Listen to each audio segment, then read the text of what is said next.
In the Mail, Starmer wading into culture wars on the side of woke. Yeah. Now, let's just watch the clip of this. This is Keir Starmer accusing the Conservatives of picking fights with British institutions like the National Trust and the RNLI. Let's have a look. In its desperation to cling on to power at all costs, the Tory party is undertaking a kind of weird McCarthyism, trying to find woke agendas in the very civic institutions they once regarded with respect. Let me tell you, waging a war on the proud spirit of service in this country isn't leadership.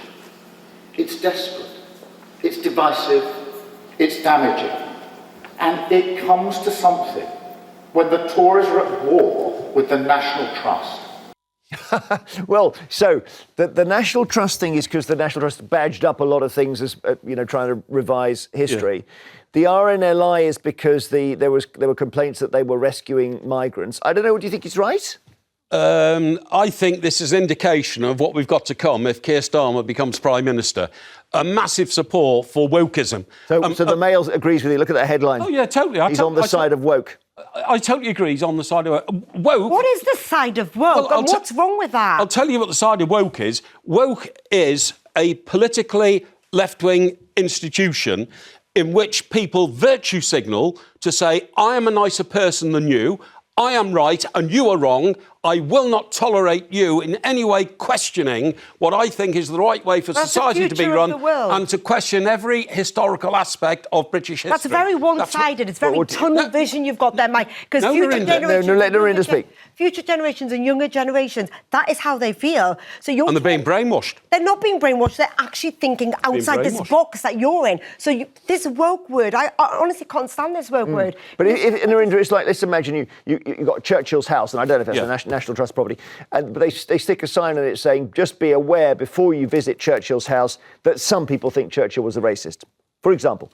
Now, that is a sort of a wokey thing to do. That's not a wokey thing to do. That's the correct thing to do, because people don't know. It's educating people. So you can go and see And it is National Trust, that one, actually, as well. Yeah, you can go and see I don't know whether they put a notice on that, but you wouldn't approve of that, would you? Of course I wouldn't approve of it. You don't like people knowing the truth and just actually thinking more than one way? I would very much like all young people to know the history of our country from every angle and every aspect of it. So but why not just a one-sided view that because Churchill grew up in the era he was in, because he was Prime Minister and inherited an empire, he suddenly supports the slave trade. He never supported it. This country got rid of the slave trade. He killed millions of Bengalis. With Churchill is to do with allowing a famine to happen in India, fundamentally. Exactly, killed millions of Bengalis. And some of the things he said were tasteless in their own time. I can accept that because that was the time. He was still head of the empire, and the empire's been accused of being a great slave trading nation. We weren't. We got rid of it. No. We got rid of it. But why did you get rid of it? We got rid of it. Hang on, Mike. After hundreds of years of using it.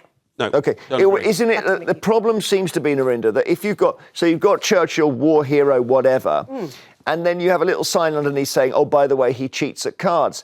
And all you ever remember is Churchill cheated at cards. It's not in a proper context. That isn't it. You're saying cheating cards isn't in a proper context. But if you put, actually, he was a war hero to some, however, he also was known for being a bit racist, that is in context. Okay, because we need to know that about the man. But a bit racist does. I mean, if I see... I'm just saying I wouldn't like someone who is a bit racist. So if I see that with Churchill, it shadows the whole of his reputation. But good, it should do. Maybe. North London Labour politics at its worst, believe me.